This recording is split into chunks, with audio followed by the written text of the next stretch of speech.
നമ്മൾ ചെയ്യുന്ന കോമൺ ആയിട്ട് ചെയ്യുന്നൊരു മിസ്റ്റേക്ക് എന്താണെന്ന് വെച്ചാൽ പ്ലാസ്റ്റിക് പാത്രമായിക്കോട്ടെ അല്ലെന്നുണ്ടെങ്കിൽ അലുമിനിയമോ അല്ലെങ്കിൽ സ്റ്റീലോ ആയിക്കോട്ടെ ഇതിനകത്തൊന്നും നമ്മൾ ഉപ്പ് ഇട്ട് വെക്കാൻ പാടില്ല. സ്റ്റീലിലായാലും അലുമിനിയം ആയാലും എല്ലാത്തിൻ്റെ കൂടെയും റിയാക്ഷൻ ആകുമ്പോൾ നമ്മൾ അതിനകത്ത് ഒത്തിരി സമയത്തേക്ക് വെക്കാൻ പാടില്ല. അതുകൊണ്ട് ഏറ്റവും നല്ലൊരു ഓപ്ഷൻ എന്ന് പറയുന്നത് ഗ്ലാസ് പാത്രങ്ങൾ നല്ലൊരു ഓപ്ഷനാണ്, മൺപാത്രം നല്ലൊരു ഓപ്ഷനാണ്. ഈ രണ്ട് ഇതിനകത്തായിരിക്കണം നമ്മൾ പ്രോപ്പറായിട്ട് ഈ ഉപ്പ് വെക്കുന്നത്. അപ്പോൾ ഈ കാര്യങ്ങളാണ് നമ്മൾ ശ്രദ്ധിക്കേണ്ടത്. പിന്നെ ഏറ്റവും നല്ലത് എന്ന് പറയുന്നത്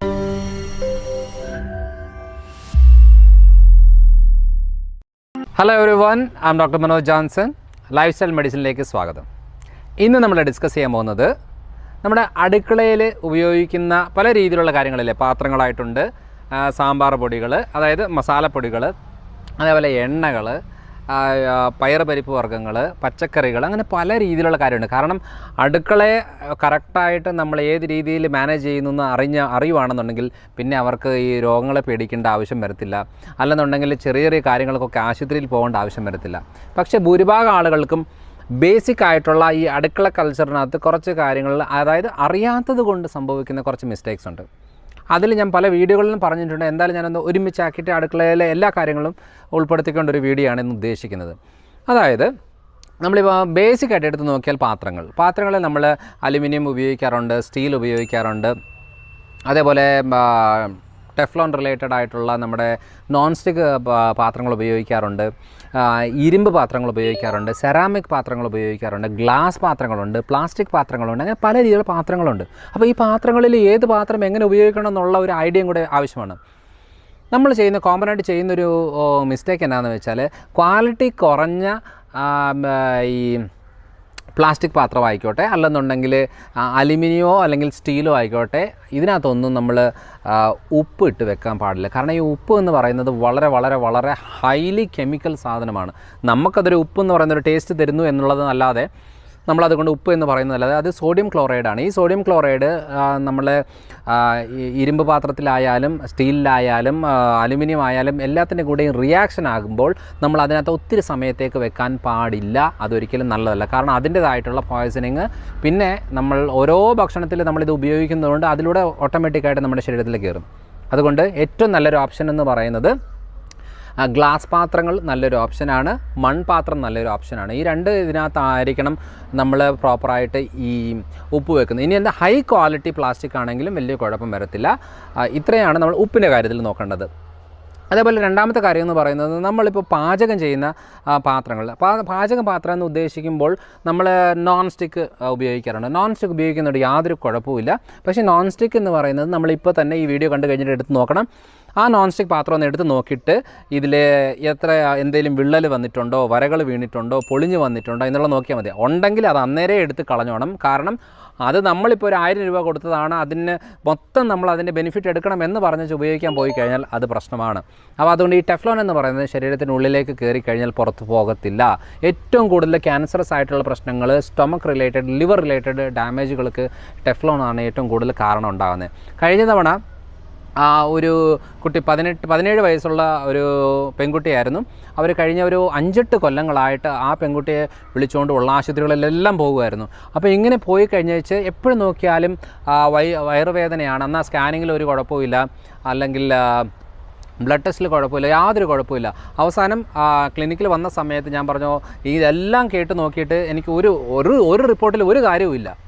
അവസാനം മനസ്സിലായ ഒരു കാര്യം ചെയ്ത് നിങ്ങൾ ഹെവി മെറ്റലിൻ്റെ ഒരു ബ്ലഡ് ടെസ്റ്റ് ഉണ്ട്, അതൊന്ന് ചെയ്ത് നോക്കാൻ പറഞ്ഞു. അപ്പോൾ അങ്ങനെ നോക്കിയപ്പോഴാണ് അലുമിനിയം കണ്ടൻറ്റ് വളരെ ഹൈ ആയിരുന്നു. അപ്പോൾ അതുകൊണ്ടാണ് ഞാൻ ഈ വീഡിയോ തന്നെ എടുക്കാനുള്ള കാര്യം എന്ന് വെച്ചാൽ ഈ അലുമിനിയം കണ്ടൻറ്റ് വളരെ ഹൈ ആയിരിക്കുന്ന സാഹചര്യങ്ങളിൽ ഏറ്റവും കൂടുതൽ ഈ വയറുവേദന പ്രശ്നങ്ങൾ, ദഹന പ്രശ്നങ്ങൾ, ലിവർ കണ്ടീഷൻ്റെ ബുദ്ധിമുട്ടുകൾ ഉണ്ടാകുന്നത് ഇങ്ങനെയാണ്. അപ്പം റിപ്പീറ്റഡ് ആയിട്ട് നമ്മുടെ ഇമ്മ്യൂണിറ്റി ലെവൽ കുറയുകയും റിപ്പീറ്റഡ് എല്ലാ ഇൻഫെക്ഷൻസ്, എല്ലാ പ്രശ്നങ്ങളും നമുക്ക് വരും. ചിലർ പറയാറില്ല ഇവൻ്റെ ഇമ്മ്യൂണിറ്റി വളരെ ലോ ആണ്, എപ്പോഴും ഇടയ്ക്കിടയ്ക്ക് ഇങ്ങനെ ജലദോഷം വരാറുണ്ട്, ക്ഷീണം ഉണ്ടാകാറുണ്ട്, പനി വരാറുണ്ട് എന്നൊക്കെ പറയുമ്പോൾ ശ്രദ്ധിക്കേണ്ട കാര്യമാണ്. നമ്മൾ ഉപയോഗിക്കുന്ന പാത്രങ്ങളും ഇതിനകത്ത് ബാധകമാണ് എന്നാണ് ഞാനത് എടുത്തു പറഞ്ഞത്. ഇനിയുള്ള കാര്യം എന്താണെന്ന് വെച്ചാൽ നോൺ സ്റ്റിക്ക് ഉപയോഗിക്കാം, അത് നല്ല കറക്റ്റായിട്ടുള്ള രീതിയിലാണെങ്കിൽ കുഴപ്പമില്ല. ഇനിയുള്ളതെന്ന് പറയുന്നത് നമ്മുടെ സർജിക്കൽ സ്റ്റീലിൻ്റെ മെറ്റീരിയൽസ് ഉണ്ട്. അത് നല്ലൊരു ഓപ്ഷനാണ്. കാരണം അതിനകത്ത് നമ്മൾ ഈ ടെഫ്ലോൺ റിലേറ്റഡ് ആയിട്ട് അല്ലെങ്കിൽ സ്റ്റെയിൻലെസ് സ്റ്റീലോ അലുമിനിയം എന്നൊക്കെ പറയുന്നത് ഉള്ളിലെല്ലാം തുളകളാണ്, പക്ഷേ പുറത്തുനിന്നാണ് ക്ലിയറായിട്ട് അതിനെ ഗ്യാപ്പ് ഇല്ലാതെ അങ്ങ് കവർ ചെയ്ത് വെക്കുമ്പോഴാണ് നമുക്ക് ഇത് വരുന്നത്. പക്ഷേ ഈ സർജിക്കൽ സ്റ്റീലിൻ്റെ രീതികളെന്ന് പറയുന്നത് ഫുൾ മൊത്തം മെറ്റലും ഒരു ഗ്യാപ്പ് പോലും ഇല്ലാതിരിക്കുന്നതുകൊണ്ട് നമുക്ക് അങ്ങനെ ഓയിൽ ഉപയോഗിക്കേണ്ട കാര്യം കൊണ്ട് ആവശ്യം വരത്തില്ല. പിന്നെ അത് കുറച്ച് എക്സ്പെൻസീവാണ്, അതുകൊണ്ട് അത് സാധാരണ ആളുകൾക്ക് അത് പറ്റത്തില്ല. എന്നാലും അങ്ങനെ ഒരു ഓപ്ഷൻ ഉണ്ട് എന്നാണ് ഞാൻ എടുത്തു പറഞ്ഞത്. ഇനിയുള്ളത് ഇരുമ്പിൻ്റെ എന്ന് പറഞ്ഞാൽ ഇരുമ്പിൻ്റെ പാത്രങ്ങൾ കറക്റ്റായിട്ട് ഉപയോഗിക്കാൻ അറിയെങ്കിൽ മാത്രമേ ഇരുമ്പ് പാത്രങ്ങൾ ഉപയോഗിക്കാവുള്ളൂ. ഇല്ലെന്നുണ്ടെങ്കിൽ എന്താണെന്ന് വെച്ചാൽ കഴിഞ്ഞ തവണ അതായത് ഭക്ഷണം ഉണ്ടാക്കി വെച്ചിട്ട് കുറച്ച് നേരം അതിനകത്ത് വെച്ചിരുന്നതാണ്. അപ്പോൾ ഈ അയൺ കണ്ടൻറ്റ് എല്ലാം അതൊരു കടലക്കറിയായിരുന്നു. അയൺ കണ്ടൻറ്റ് എല്ലാം ഇതിനകത്ത് ഈ കടലയിലേക്ക് വന്നപ്പോഴത്തേനും നോർമലായിട്ടുള്ള കറി നല്ല ബ്ലാക്ക് കളറിലേക്ക് മാറി. അതൊരു 2-3 മണിക്കൂർ എങ്ങാണ്ട് അതിനകത്ത് വെച്ചതേ ഉള്ളൂ. അങ്ങനെ മാറിക്കഴിയുമ്പോൾ അത് കഴിച്ച് കഴിയുമ്പോഴത്തേനും അയൺ കണ്ടൻറ്റ് കൂടുതൽ എടുക്കുമ്പോഴത്തേനും ഒരു ലൂസ് മോഷൻ രീതിയിലേക്ക് വന്നു. അപ്പോഴാണ് മനസ്സിലായത് ഈ പാത്രം, കാരണം നോർമലായിട്ട് ഒരു കടലക്കറി കഴിച്ചാലൊന്നും ആകത്തില്ല. പക്ഷേ എന്തുകൊണ്ടാണെന്ന് പറഞ്ഞാൽ ഈ അയൺ കണ്ടൻറ്റ് കൂടുതലായിട്ട് ബോഡിയിലേക്ക് കയറിയാലാണ്. അപ്പോൾ ഏത് പാത്രത്തിൽ നമ്മൾ ഫുഡ് ചെയ്താലും ആ പാത്രത്തിൽ കൂടുതൽ നേരം വയ്ക്കും. പ്രത്യേകിച്ച് സ്റ്റീൽ, അലുമിനിയം, ഇരുമ്പ് പാത്രങ്ങളിൽ കൂടുതൽ നേരം ഭക്ഷണങ്ങൾ അതിനകത്ത് വെച്ച് കഴിഞ്ഞാൽ അത് ശ്രദ്ധിക്കണം. കാരണം അതിനകത്ത് നമ്മൾ പുളിയുള്ളതും എരിവുള്ളതും ആയിട്ടുള്ള അത് നമ്മൾക്ക് അത് ടേസ്റ്റാണ്. പുളി, എരിവ് എന്നൊക്കെ പറയുന്ന ടേസ്റ്റാണ്. പക്ഷേ ഇതൊക്കെ കെമിക്കൽസാണ്. ഈ കെമിക്കൽസൊക്കെ സ്റ്റീലിലും അലുമിനിയത്തിലും ഇരുമ്പിലും ഒക്കെ റിയാക്ഷൻ ഉണ്ടാക്കുകയും അതിൽ നിന്ന് ഓക്സൈഡുകളും ആയിട്ട് മാറുകയും അത് നമ്മുടെ ഉള്ളിലേക്ക് കയറിയാൽ പ്രശ്നമുണ്ടാകും. അതുകൊണ്ട് എങ്ങനെ വേണമെങ്കിലും പാചകം ചെയ്തോ, പക്ഷേ അത് വെക്കണമെന്നുണ്ടെങ്കിൽ ഏതെങ്കിലും സെറാമിക് പാത്രങ്ങളിലോ അല്ലെന്നുണ്ടെങ്കിൽ ക്വാളിറ്റി ഉള്ള ഫൈബർ പാത്രങ്ങളിലോ അല്ലെന്നുണ്ടെങ്കിൽ ഗ്ലാസ് പാത്രങ്ങളിലോ ആണ് ഏറ്റവും നല്ലൊരു ഓപ്ഷൻ ഈ പാചകം ചെയ്തത് മാറ്റി വെക്കാൻ വേണ്ടിയിട്ട്. ഇനി നമ്മൾ കഴിക്കുന്ന പ്ലേറ്റുകളിലായാലും ബെസ്റ്റ് ഓപ്ഷൻ എന്ന് പറയുന്നത് ഈ സെറാമിക് പാത്രങ്ങളില്ലേ. സെറാമിക് എന്ന് ഉദ്ദേശിക്കുന്നത് നമ്മൾ ഈ നോൺ സ്റ്റിക്കിൻ്റെ ഒരു സെറാമിക് മോഡലല്ല, നമ്മുടെ ഈ താഴെ ഇട്ടാൽ പൊട്ടുന്ന ടൈപ്പിൻ്റെ സെറാമിക് പാത്രങ്ങളില്ലേ, അതാണ് ഏറ്റവും കൂടുതൽ നമ്മൾ ഭക്ഷണം കഴിക്കാനും വിളമ്പാനും ഇതൊക്കെ ആയിട്ട് ഉപയോഗിക്കാൻ ഏറ്റവും നല്ലത് ആ രീതിയിലുള്ള സെറാമിക് പാത്രങ്ങളാണ്.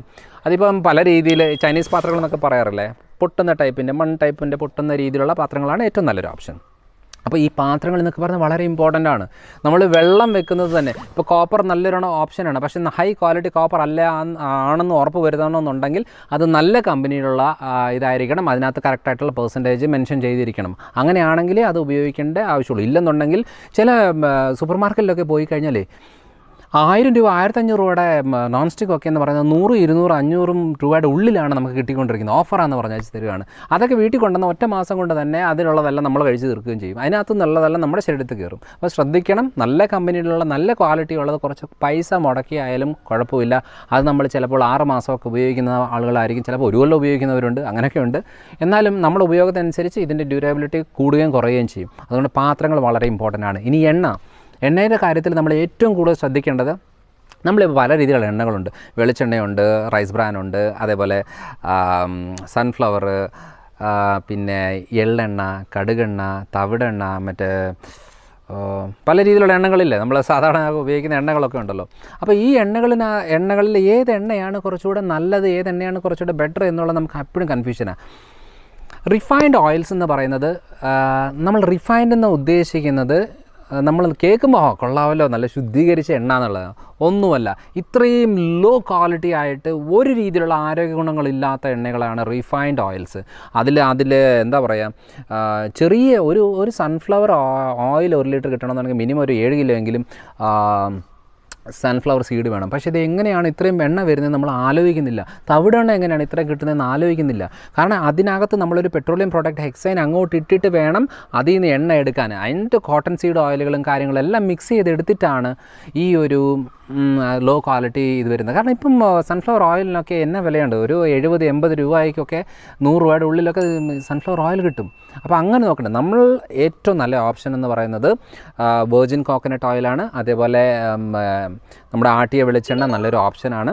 പിന്നെ ഇതൊക്കെ എന്താ പറയുക, എല്ലാവരും പേടിപ്പിക്കുകയാണ്, കൊളസ്ട്രോൾ ഉണ്ടാക്കുന്നു, ബ്ലോക്ക് ഉണ്ടാക്കുന്നൊക്കെ പറഞ്ഞു വെച്ച്. പക്ഷേ അതല്ല, ഏറ്റവും കൂടുതൽ കൊളസ്ട്രോളിൻ്റെ അളവ് ഇപ്പോൾ കുറയുന്നുണ്ടെങ്കിൽ ഏറ്റവും കൂടുതൽ ക്യാൻസർ കൂടുന്നത് ഇപ്പോഴാണ്. കാരണം ഈ വെളിച്ചെണ്ണ മാറ്റിയിട്ട് ഇങ്ങോട്ട് മാറുമ്പോഴത്തേനും ഒത്തിരി പ്രശ്നങ്ങളെല്ലാം ഈ സൈഡിൽ നിന്ന് തുടങ്ങുകയാണ്. അതുകൊണ്ട് നല്ലൊരു ഓപ്ഷൻ എന്ന് പറയുന്നത് നമ്മൾ എണ്ണയിൽ വറുത്ത് കോരിയെടുക്കുന്നത് മാത്രമാണ് ഏതൊരു എണ്ണയുടെയും പ്രശ്നം. അപ്പം പാം ഓയിലൊക്കെയാണ് ഇപ്പം high boiling point, smoking point ഉള്ളത് കൊണ്ടാണ് പാം ഓയിലാണ് ഏറ്റവും കൂടുതൽ എണ്ണ വറക്കാനായിട്ട് ഉപയോഗിക്കുന്നത്. പക്ഷേ സാധനം പാം ഓയിൽ ആവണം എന്നുള്ളത് മാത്രമേ നിർബന്ധമുള്ളൂ. പാം ഓയിൽ നല്ലതാണ്, പക്ഷേ നമുക്ക് കിട്ടുന്നത് പാം ഓയിലാണോ എന്നുള്ളതാണ് നമ്മൾ ഏറ്റവും കൂടുതൽ അറിയേണ്ടത്.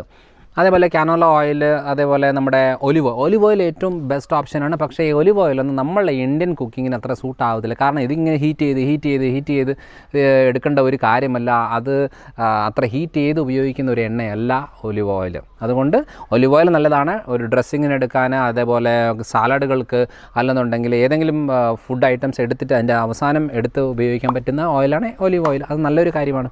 അപ്പോൾ ഈ കാര്യങ്ങളാണ് നമ്മൾ ശ്രദ്ധിക്കേണ്ടത്. പിന്നെ ഏറ്റവും നല്ലത് എന്ന് പറയുന്നത്, നമ്മൾ ഫാറ്റ് ആൻഡ് ഓയിൽസിൽ ഏറ്റവും നല്ലതെന്ന് പറയുന്നത് വെണ്ണയാണ്. വെണ്ണ, നെയ്യ്, ബട്ടർ, ആ ഓപ്ഷൻ ഇല്ല, അത് ഏറ്റവും നല്ലൊരു ഓപ്ഷനാണ്. പക്ഷേ നമ്മളെല്ലാവരും പേടിച്ച് ആ ഒരു മിൽക്ക് പ്രോഡക്റ്റിൻ്റെ ഐറ്റംസ് നമ്മൾ തൊടാറേ ഇല്ല. എത്ര പേരാണെന്നറിയാമോ വെണ്ണ കഴിച്ചോളാൻ പറയുമ്പോൾ അയ്യോ വെണ്ണ കൊളസ്ട്രോളാണ്, ബ്ലോക്ക് ഉണ്ടാവും എന്നൊക്കെ പറഞ്ഞിരിക്കുന്നുണ്ട്. ആരും ഇവിടുന്ന് ചോറും ഗോതമ്പും കപ്പയൊന്നും കുറയ്ക്കത്തില്ല. ഇവിടുന്ന് ഈ എണ്ണയുടെയും ഈ വെണ്ണ മാത്രം നോക്കിക്കൊണ്ട് പേടിച്ചുകൊണ്ടിരിക്കുന്നതാണ് ഭൂരിഭാഗം ആൾക്കാരും. അതുകൊണ്ട് അതല്ല, നമ്മൾ ബട്ടർ കോഫി എന്നൊക്കെ പറയുന്നത് നല്ലൊരു ഓപ്ഷനാണ്. നമ്മൾ ബട്ടർ യൂസ് ചെയ്തുകൊണ്ടുള്ള ഏതൊരു ഫുഡും നല്ല ന്യൂട്രീഷ്യസ് വാല്യൂ ഉള്ളതാണ്. അതേപോലെ നമുക്ക് കുറച്ച് കഴിച്ചാൽ കൂടുതൽ സാറ്റിസ്ഫാക്ഷൻ കിട്ടുന്ന ഒരു കാര്യം കൂടിയാണ് ഈ ബട്ടർ എന്ന് പറയുന്നത്. അതുകൊണ്ട് നെയ്യ്, വെണ്ണ എന്നൊക്കെ പറയുന്നത് നല്ലൊരു ഓപ്ഷനാണ്. നമ്മൾ ഫുഡിൽ ഉൾപ്പെടുത്തണം, കുട്ടികൾക്കത് ഉണ്ടാക്കി കൊടുക്കണം എന്നതാണ്. കാരണം ഏറ്റവും കൂടുതലായിട്ട് ഈ കാൽസ്യം, അതേപോലെ വൈറ്റമിൻസ്, മിനറൽസ് ഏറ്റവും കൂടുതൽ അടങ്ങിയേക്കുന്നത്, ഹെൽത്തി ഫാറ്റ് ഉള്ളത് ഈ വെണ്ണയിലും അതേപോലെ നെയ്യിലൊക്കെയാണ്. അപ്പം ഇത് നമ്മൾ ശ്രദ്ധിച്ച് വേണം ചെയ്യാനായിട്ട്.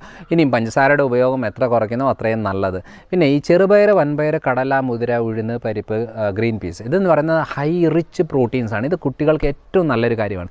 പക്ഷേ ക്രിയാറ്റിൻ ലെവൽ കൂടുതലുള്ള ആളുകൾക്ക്, അതേപോലെ യൂറിക് ആസിഡ് കൂടുതലുള്ള ആളുകൾ, കിഡ്നി സ്റ്റോൺ ഉള്ള ആളുകൾക്ക്, അതേപോലെ വെരിക്കോസ് അൾസർ, കാലിൻ്റെ വ്രണങ്ങളുള്ള കണ്ടീഷനുള്ള ആളുകൾക്ക്, പിന്നെ വയറ്റിൽ ബുദ്ധിമുട്ടുള്ള ആളുകൾക്ക് ഈ പയർ, പരിപ്പ് വർഗ്ഗങ്ങൾ ഏറ്റവും കൂടുതൽ പ്രശ്നം ഉണ്ടാക്കും. അതിനെ പ്രോപ്പറായിട്ട് ബ്ലഡ് ടെസ്റ്റ് ചെയ്ത് നോക്കിയിട്ട് വേണം കൂടുതൽ നമുക്ക് എടുക്കണോ വേണ്ടയോ എന്നുള്ളൊരു ഐഡിയ കിട്ടാൻ. അതുകൊണ്ട് ക്രിയാറ്റിൻ കുറയണോ, ഈ പയർ, പരിപ്പ് വർഗ്ഗങ്ങൾ കട്ട് ചെയ്തെങ്കിലേ പറ്റത്തുള്ളൂ, കുറച്ചിട്ട് കാര്യമില്ല. അപ്പം അല്ലാത്ത ആളുകൾ കാണുന്നുണ്ടെങ്കിൽ ഏറ്റവും ബെസ്റ്റ് ഓപ്ഷൻ എന്ന് പറയുന്നത് ഈ ഉണക്ക പയർ, പരിപ്പ് വർഗ്ഗങ്ങളാണ്. പൾസസ്, അതേപോലെ നമ്മുടെ ഡ്രൈ നട്ട്സ്, നമ്മുടെ കാഷ്യൂ ഉണ്ട്, ബദാം, പിസ്ത, ആ ഐറ്റംസ് എല്ലാം വളരെ നല്ലൊരെണ്ണമാണ്. പക്ഷേ ഇതൊന്നും ഇങ്ങനെ നമ്മൾ വയറ് നിറച്ച് കഴിക്കുന്ന പോലെ ഒരു കാര്യമല്ല. നമ്മൾ ചിലരൊക്കെ എന്ന് പറഞ്ഞാൽ ഇങ്ങനെ പാക്കറ്റ് കണക്കിന് വെച്ച് കഴിക്കുന്ന ആളുകളുണ്ട്. ഒരു ദിവസം ഒരു 5 എണ്ണം കാഷ്യൂ ഒക്കെ ആണെങ്കിൽ ഓക്കെ, ഹെൽത്തിയാണ്. ഒരു പിടി ഗ്രൗണ്ട് നട്ടാണെന്നുണ്ടെങ്കിൽ, ഗ്രൗണ്ട് നട്ടിന് നിലക്കടലയാണെന്നുണ്ടെങ്കിൽ ഏറ്റവും നല്ലൊരു കാര്യമാണ്. കാരണം അതിനകത്ത് നമ്മുടെ ഹാർട്ടിൻ്റെ ഹെൽത്തിനുള്ള ഹെൽത്തി ഫാറ്റുകൾ ഏറ്റവും കൂടുതലുള്ളത് ഗ്രൗണ്ട് നട്ട്സിലാണ്. പിന്നെ ഭക്ഷണം കഴിക്കുന്നതിന് മുമ്പ് ഒരു പിടി നിലക്കടല എടുക്കുകയാണെന്നുണ്ടെങ്കിൽ വെയിറ്റ് ലോസിന് നല്ലതാണ്. കാരണം അത് കുറച്ച് എടുക്കുമ്പോഴത്തേനും നമുക്ക് വയറെന്നറിയും. പിന്നെ നമ്മൾ നോർമൽ ഫുഡ് എടുക്കുമ്പോൾ അധികം കഴിക്കത്തില്ല. അപ്പോൾ ഇതൊക്കെയാണ് നമ്മൾ അടുക്കളയിൽ ശ്രദ്ധിക്കേണ്ട കാര്യങ്ങൾ. ഇനിയും ഈ ടെഫ്ലോൺ ആയാലും ഏത് പാത്രങ്ങളായാലും ഓരോ പാത്രങ്ങൾക്ക് ഉപയോഗിക്കേണ്ട രീതിയിലുള്ള സ്ക്രബ്ബറാണ് നമ്മൾ യൂസ് ചെയ്യേണ്ടത്. അതായത് നമ്മളിപ്പോൾ കണ്ടില്ലേ, ചിലയിടത്തൊക്കെ ഗ്രീൻ സ്ക്രബ്ബർ കാണാറുണ്ട്, ചിലയിടത്തൊക്കെ സ്പോഞ്ചിൻ്റെ കാണാറുണ്ട്, സ്പോഞ്ച് പ്ലസ് ഗ്രീൻ അല്ലെങ്കിൽ ബ്ലൂ കളറിൻ്റെ റഫ് കാണാറുണ്ട്, ചിലർക്ക് സ്റ്റീൽ കാണാറുണ്ട്. അങ്ങനെ പല ടൈപ്പിന് സ്ക്രബ്ബേഴ്സ് ഉണ്ട്. ചില പ്ലാസ്റ്റിക് സ്ക്രബ്ബേഴ്സ് ഉണ്ട്. ഓരോ പാത്രങ്ങൾക്ക് ഓരോന്നുണ്ട്. ഇപ്പോൾ ടെഫ്ലോണായിട്ടുള്ള നോൺ സ്റ്റിക്കിലൊന്നും ഒരു കാരണവശാലും നമ്മുടെ സ്പോഞ്ചിൽ വേണം തന്നെയാണത് കഴുകാനായിട്ട്. അല്ലാതെ നമ്മൾ ഈ സ്റ്റീലിലോ പ്ലാസ്റ്റിക്കിലോ ആയിട്ട് കഴുകി കഴിഞ്ഞാൽ അതിൻ്റെ ഡാമേജ് ഉണ്ടാകുകയും അത് വീണ്ടും പ്രശ്നം ഉണ്ടാകും. ഇനി നമ്മൾ ഉപയോഗിക്കുന്ന കത്തി വളരെ വളരെ വളരെ ഇമ്പോർട്ടൻ്റ് ആണ്. നമ്മൾ ഹൈ ക്വാളിറ്റി നല്ല വില കൊടുത്തിട്ട് കത്തി ഉപയോഗിക്കുന്നതാണ് നല്ലത്. കാരണം ചില കത്തികളൊക്കെ കാണാറില്ലേ, ഈ കത്തി ഉപയോഗിച്ച് അതിങ്ങനെ കത്തി ഇങ്ങനെ തേഞ്ഞ് പോകും. ഈ തേഞ്ഞ കത്തികളൊക്കെ അതിൻ്റെ ഇരുമ്പൊക്കെ നമ്മളാണ് കഴിക്കുന്നത്. അപ്പോൾ അതുകൊണ്ട് നല്ല ക്വാളിറ്റി കത്തികളാണ് നമ്മൾ എടുക്കേണ്ടത്. വെച്ച ഉടനെ ഇങ്ങനെ തുരുമ്പ് പിടിച്ചിട്ട് ആ തുരുമ്പ് പിടിച്ചത് തന്നെ ആദ്യം നന്നായിട്ട് കഴുകാതെ നമ്മൾ ഉപയോഗിച്ച് ഈ തുരുമ്പൊക്കെയാണ് നമ്മൾ കഴിച്ചുകൊണ്ടിരിക്കുന്നത്. പല രീതിയിലുള്ള ആരോഗ്യ പ്രശ്നങ്ങൾക്ക് മെയിൻ കാരണം എന്ന് പറയുന്നത് ഈ നമ്മൾ അടുക്കളയിൽ വൃത്തി, അടുക്കളയിലെ വൃത്തി, അതേപോലെ ഭക്ഷണം ഉണ്ടാക്കുന്ന രീതികൾ, പാത്രങ്ങളുടെ രീതികൾ, പാത്രം ചെയ്ത് വെക്കുന്ന പാത്രങ്ങൾ, ഓരോ കണ്ടെയ്നേഴ്സ്, ഇതെല്ലാം വളരെ വളരെ ഇമ്പോർട്ടൻ്റ് ആണ്. അതുകൊണ്ട് അടുക്കള എന്ന് പറയുന്നത് എല്ലാ വീടുകളിലും ഉള്ള ഒരു കാര്യമാണ്, എല്ലാവർക്കും ആവശ്യമുള്ളൊരു കാര്യമാണ്. അതുകൊണ്ട് ഈ വീഡിയോ നിങ്ങൾക്ക് ഉപയോഗപ്രദമായിട്ട് തോന്നുവാണെന്നുണ്ടെങ്കിൽ കൂടുതൽ ആളുകളിലേക്ക് എത്തിക്കുക. ഒത്തിരി ആളുകൾക്ക് അത് ഉപയോഗപ്പെടട്ടെ. കാരണം ഐഡിയ ഇല്ല, ഇതിനെക്കുറിച്ച് അങ്ങനെ കൂടുതൽ ഡിസ്കഷൻ വരുന്നില്ല. നമ്മൾ മെയിൻ കാര്യങ്ങൾ നോക്കിക്കൊണ്ടിരിക്കും, പക്ഷേ നമ്മൾ ശ്രദ്ധിക്കാതെ പോകുന്ന ഒത്തിരിയേറെ കാര്യങ്ങൾ നമ്മൾ അറിയാതെ ചെയ്യുന്ന കാര്യങ്ങളാണ്. അതുകൊണ്ട് ഈ ഒരു കാര്യങ്ങൾ, അടുക്കളയിലെ കുറിച്ചുള്ള ഫുൾ കാര്യങ്ങൾ ഞാനിന്ന് ഉൾപ്പെടുത്തിക്കൊണ്ടുള്ള വീഡിയോ ആണിത്. ഇതിൻ്റെ നിങ്ങൾക്ക് ഒത്തിരിയേറെ സംശയങ്ങൾ കാണാം. പക്ഷേ എന്നാലും നിങ്ങൾ ഏതൊക്കെ കാര്യങ്ങളാണ് ശ്രദ്ധിക്കുന്നത്, ഇതൊക്കെ ഞങ്ങൾ ശ്രദ്ധിച്ചിട്ടുണ്ടോ, അല്ലെങ്കിൽ ശ്രദ്ധിച്ചതിന് ശേഷം വന്നിട്ട് മാറ്റങ്ങൾ എന്തെങ്കിലും ഉണ്ടെന്നുണ്ടെങ്കിൽ അത് കമൻ്റായിട്ട് ഇടുക. കാരണം ഒത്തിരി കാര്യങ്ങൾ എനിക്ക് റിപ്ലൈ തരാൻ പറ്റത്തില്ല, എന്തായാലും നമ്മളിത് വായിച്ച് കേൾക്കാറുണ്ട്. നമ്മൾ ചെയ്യുന്ന കാര്യങ്ങൾ എവിടെയെങ്കിലും ഉപയോഗപ്പെടുന്നുണ്ടോ, ആർക്കെങ്കിലും ചെയ്യുന്നുണ്ടോ. കാരണം ഒത്തിരി ആളുകൾ അവരവരുടെ ബെനിഫിറ്റ്സ് പറയാറുണ്ട്. ഡോക്ടർ ഇത് പറഞ്ഞതിന് ശേഷം ഞങ്ങൾ ഇത് ചെയ്ത് നോക്കിയിട്ട് നല്ല മാറ്റം വന്നു എന്നൊക്കെ പറയാറുണ്ട്. അങ്ങനത്തെ കാര്യങ്ങൾ എന്തെങ്കിലും ഉണ്ടെങ്കിൽ നിങ്ങൾ കമൻ്റായിട്ട് ഇടുക. അപ്പം ഈ ഒരു കാര്യം കൂടുതൽ ആളുകളിലേക്ക് എത്തിക്കുക. അപ്പോൾ അടുത്ത തവണ അടുത്തൊരു വീഡിയോ ആയിട്ട് വരാം.